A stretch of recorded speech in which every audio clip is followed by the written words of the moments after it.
1 minute I was just walking along. The next, I was hitting the sidewalk. I rolled and twisted my way into Rose Street. None too soon. I'd seen one of the gun flashes from the shadows of the GPO across Pitt Street. Hauling my gun ready, I waited. There'd been only 1 or 2 people around, but there weren't any around anymore. A few minutes passed. When nothing happened, I went up Rose Street, turned into Castle Ray Street, grabbed a cab, went home. Why had someone taken a few shots at me? I hadn't the slightest idea. When I got home, I went to work on the scotch bottle. After a few minutes... Who is it? Connors. Who? Connors? Sergeant Alf Connors. Oh. Just a minute, Sarge.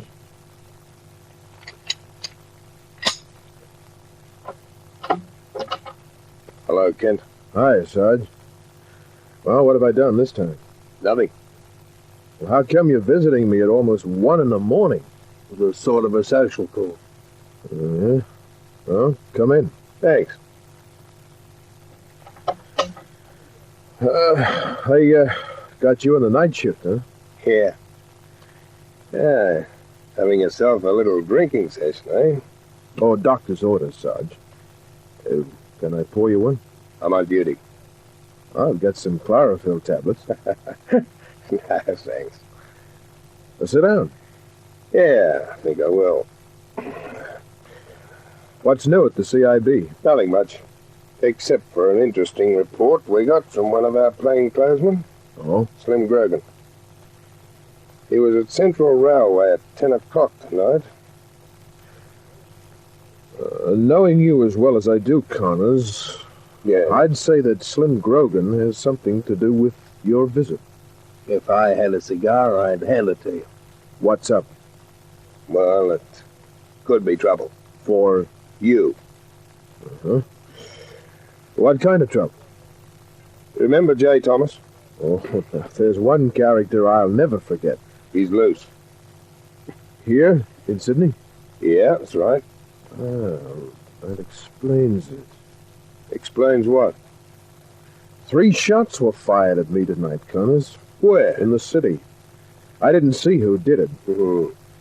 Thomas didn't waste any time. Well, let's get to what you were telling me about. Yeah, okay. Well, Slim Grogan saw J. Thomas leaving a train at Central. There were 2 other blokes with him. Smith and Williams? Uh-huh. Joe Smith, Pete Williams. Yeah, the terrible trio. Never expected to see them again, did you? I hadn't. J. Thomas had been running sly grog in Sydney long before the days of 10 o'clock closing. He wasn't small time. He'd reached the top by getting rid of most of his competition. Some were bashed, others looked for new rackets when Smith or Williams showed a gun. Few were murdered, and 1 or 2 disappeared completely. I'd worked against Thomas and his 2 meatballs, Smith and Williams. Finally, I'd been able to get evidence to send him to jail. But manslaughter was the best the law could do, and Thomas was sent up for it. That was 8 years ago. Smith and Williams, with no one around to give them orders, left Sydney. And now the 3 of them are back, Kent. For one reason. To get me. Too bad we can't prove that. Shots tonight proved it. Not the way I mean. If I arrested Thomas, his solicitor would have him out in 4 hours. Yeah, I know. Well, the best I can offer you is police protection. No thanks. But I tell Cops you, Kent, make me nervous. But thanks for the tip. watch yourself, Kent. Yeah. If you want us to help you, I'll send you a telegram. It's your funeral. So long, Kent.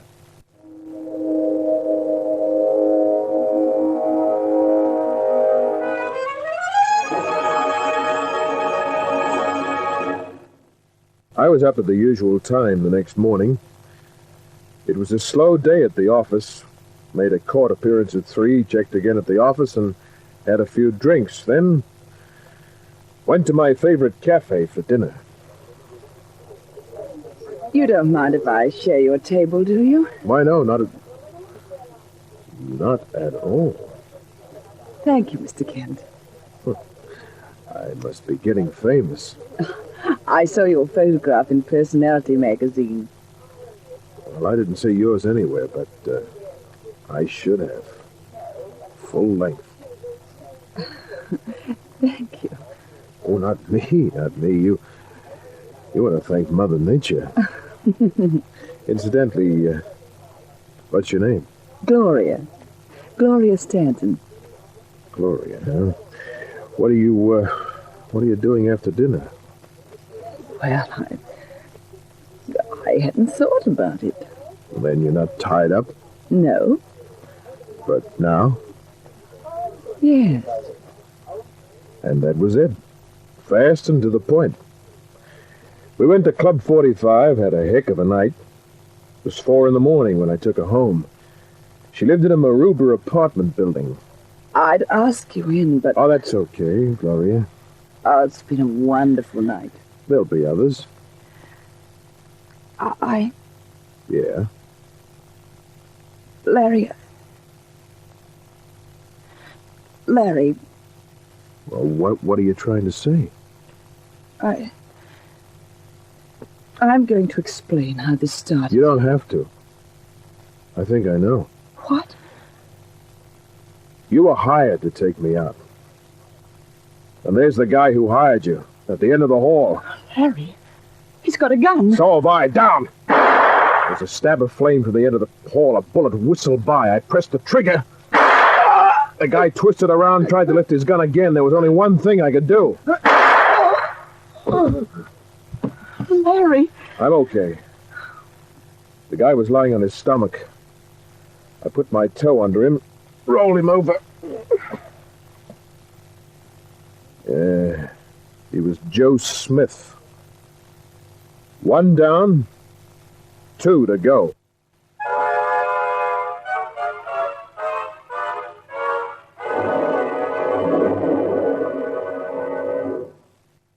And so that's it, huh? That's it, Connors. Oh, I was a fool. He told me he had a bet with a friend. Bet that I couldn't get Larry to take me out. I wish I could have got a few hundred of that. Coming from Sergeant Connors, Gloria, that's a compliment. The fellow outside was the only one you saw? Yes. But we know who the other 2 are, don't we, Sarge? Sure. But if we arrest, they'd still be out inside 4 hours. Yeah. So, what do we do? If you're smart, you'll accept my offer of police protection. And lose my professional standing? I figured you wouldn't be smart. Well, there's nothing more I can do. Will you be wanting me, Sergeant? Yeah. Don't leave town. All right. You can give me a lift home if you don't mind, Sarge. Okay. Larry. It's all right, Gloria. Oh, Larry, I'm so sorry about Forget this. it. Will I be seeing you again? Sure. Get some sleep. I'll give you a ring, probably tomorrow. All right, Larry. I went home and slept with my .38 beneath the pillow. Nothing happened the next day except that Gloria and I went out again. During the week that followed, I took her out a few times. We got to know one another pretty well. Larry. Oh, Larry. Yeah. Nice girl, Gloria. I didn't describe it, did I? She had dark brown hair that was alive with red glints, small nose, big eyes, wide, generous lips. Her figure? Look at Venus de Milo, had arms and make some general improvements all over, and that'll give you an idea. But only an idea. It was in the early hours of the morning. I'd garaged my car, was walking towards the steps of my apartment building. Hello, Kent. What? Don't go for your gun, dear boy. Mr. Williams and I are both holding revolvers. Oh, hello, Thomas. It's been a long time. Too long, dear boy. I've been so looking forward to this. Thomas and his pet gorilla, Pete Williams, stepped from the shadows. Williams was big and ugly with a smashed face. J. Thomas was tall, thin, scholarly. His gold glasses glinted in the light of a street lamp. His face was pinched and prison gray. He looked nothing like what he was. A cold-blooded killer. You had a spot of luck with Mr. Smith, didn't you? He's not going to be so lucky this time. Quite, Mr. Williams. Quite. Come on, let's get it over with. Please, dear boy. Not so impetuous. Mr. Smith was impetuous, and, alas, he's dead. Yeah, but... I was 8 years in prison, remember, dear boy? After 8 years, I deserve a few moments, don't I? What do you think, Mr. Kent? Well, as far as I'm concerned, you can talk for hours. No doubt. No doubt. But I'm afraid we can't spare all that time. Oh, you've no idea what a delicious moment this is. How I've looked forward to it. Dreamed of it. Let's put a couple of slugs in him and get out of here. I am making the decisions, Mr. Williams. As I've instructed you so many times in the past, you are not to question my actions. Understand? Yeah, that's understood, Mr. Thomas. Fine. Look, why don't you boys come upstairs and we'll have a nice cup of tea or something? Oh, he's so amusing. Isn't he, Mr. Williams? Amusing because he has only a few seconds in which to live, in which to regret having investigated me 8 years ago. There was only one thing to do, go for my gun and hope to get a few shots in before they burned me down. Aim low, Mr. Williams. I went into action, took a dive. Kill him! Kill him, man!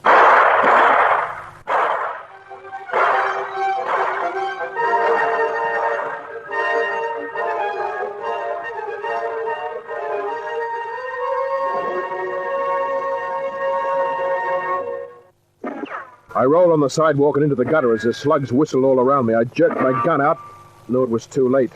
I wondered why I didn't feel the burn of bullets. Then an amazing sight met my eyes. Williams, bent low, was doing a staggering little dance along the curbstone.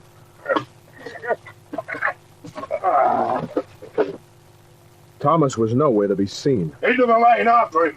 It was Connors, Sergeant Connors. Kent, I was never so glad to see a cop. was that Thomas who got away? Yeah. Oh. Hey, what's going on? All right, everybody, get out of the way. This is police business. I'll help you up, Kent. Come on. Yeah, thanks, Connors. I never thought I'd say this to a cop, but I love you.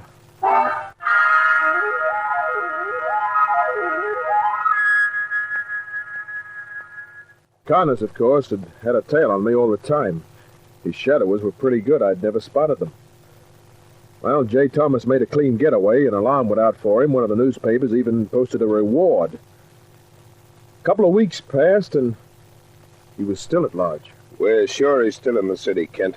We've had every exit blocked. Yeah, but you can't keep that up forever. No. That's why I asked you to come here. We're badly understaffed, so we'll have to more or less drop the search for Thomas. Oh, it suits me. Just watch yourself.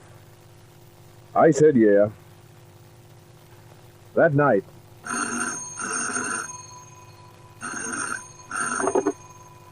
Larry Kent speaking. Gloria here, Larry. Well, hello. You've been neglecting me. I haven't seen you for 2 days. I was going to ring you in the morning. I was afraid you may have met somebody else. Next time you start thinking like that, you just have a look in the mirror. You always say the right thing, don't you? With you, honey, the dialogue is easy. Then you do like me a little bit? Oh, more than a little. Tell me, Larry. Well, I think you're terrific. Oh, can't you say more than that? You just leave me speechless. What do you say we go night clubbing tomorrow, huh? Oh, I've got a much better idea. Tomorrow's Friday, and I know a wonderful boarding house at Barrow. Huh?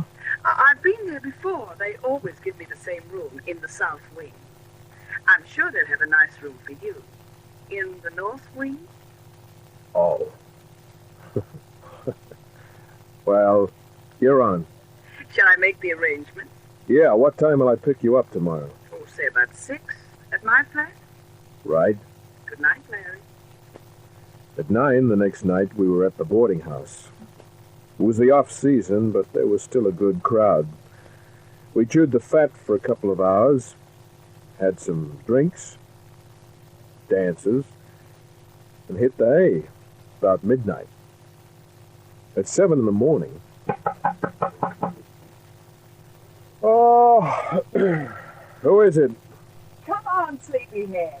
Get up for breakfast and we'll try our hand at archery. Archery? Yes. They're having a competition later in the day.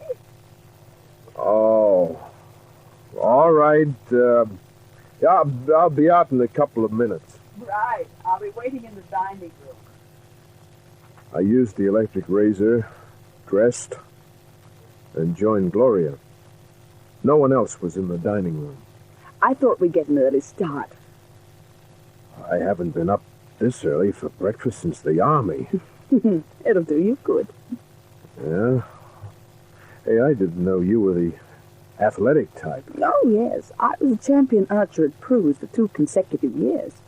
Prue's, huh? What, may I ask, is Prue's? A finishing school. Oh. Do you know how to use the bow and arrow? Hey, a little. I used to go to a place in the States called the Palisades Amusement Park. Sort of a glorified Luna Park on the Jersey side at the top of the Palisades. They had an archery stall, 2 bullseyes out of 3, and you got a Cupid doll. And did you win any Cupid dolls? Yeah, a couple. Oh, well, in that case, I'll enter our names in the pairs. Oh, here comes our breakfast. We ate, and then we got arrows and bows from the old dame who ran the boarding house. There was a pretty good archery range set up outside. I challenge you to a tournament. Okay. That center target. 3 arrows each. Uh-huh. If I win, what do I win? A kiss. Oh, how about twice in a row? Kiss and a hug. Mm-hmm. 3 times in a row? Don't get ahead of yourself. We started firing the arrows. Nice shot. Almost a bullseye. Your turn. Bullseye. Beat that one. You watch me. Yeah, very, very nice. I'll see if I can put one right alongside. You must have spent a lot of time at that archery stall. It was run by a couple of sisters. Both of them redheads. Oh. I begin to understand. It's your shot. Good. That's nice shooting. I'll have to score another bull to win. Well, don't miss, Larry. I'm looking forward to presenting the prize. Take it easy. You make me nervous. Here goes. Congratulations. Well, never mind about the congratulations. Come on, let's make with the prize-giving ceremony, huh? With pleasure.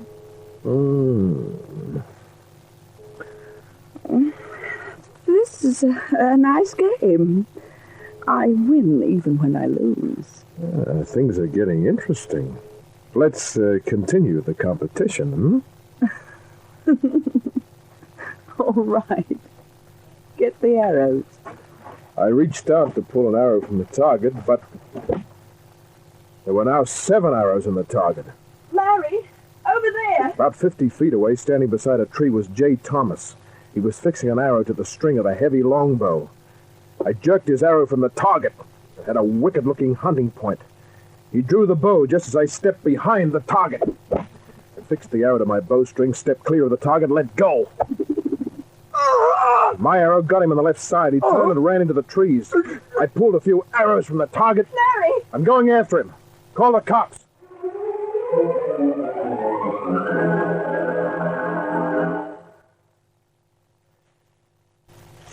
His trail wasn't too hard to follow. He was bleeding pretty badly. I finally caught up to him in a little gully. He was sitting with his back against a rock. He still had the bow, but no arrows. Well, looks as though you win, dear boy. Yeah. Just a minute, let me take a look at that. Yeah, you hit pretty badly. Yes, I didn't think you knew how to use a bow. Well, if you think you can make it, I'll take you back and see a doctor. No. I'd rather stay here. It was only good to move me. I know I'm finished. Me, dear boy. It's only a matter of time. Not very much time. You're taking this in a very sportsmanlike way. Oh, fellow. What else can I do? You see... There was a second arrow in his side. I turned. Gloria stood behind me. Larry, are you all right? Sure, I'm all right. What did you hit him for? I don't know. I saw him there, and I was afraid for you. No, honey. You were afraid for yourself. Larry! You were working for Thomas from the beginning.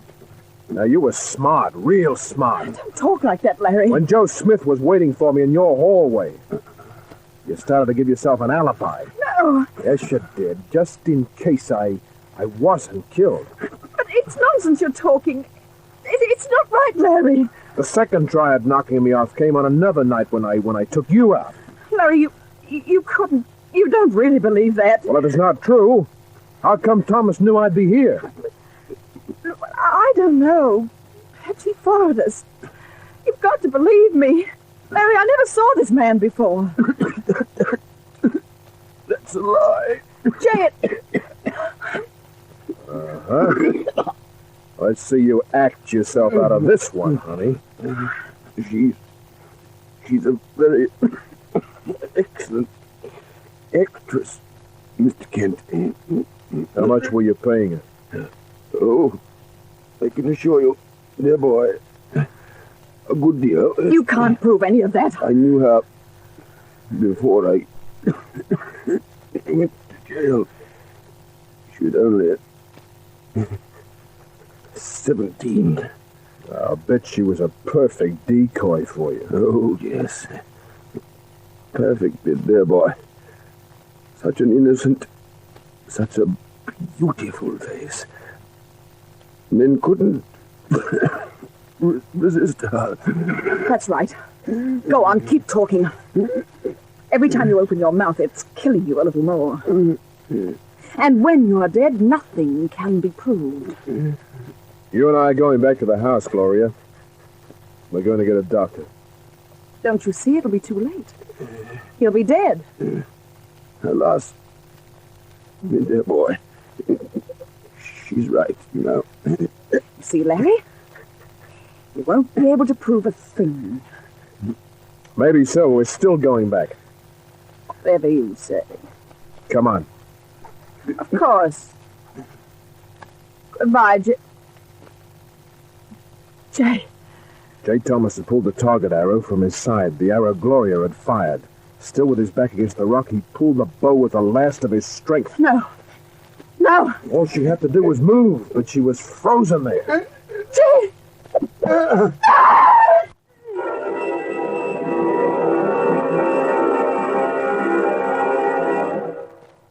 I took one look. She was beyond help. Never trust a woman.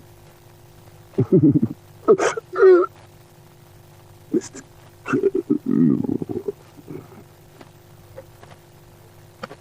Maybe you've got something there, Thomas.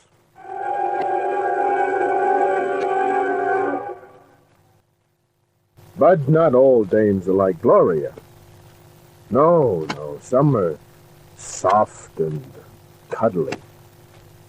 The only arrows you have to worry about where they're concerned are fired by the little guy named Cupid. And when he hits you, good night.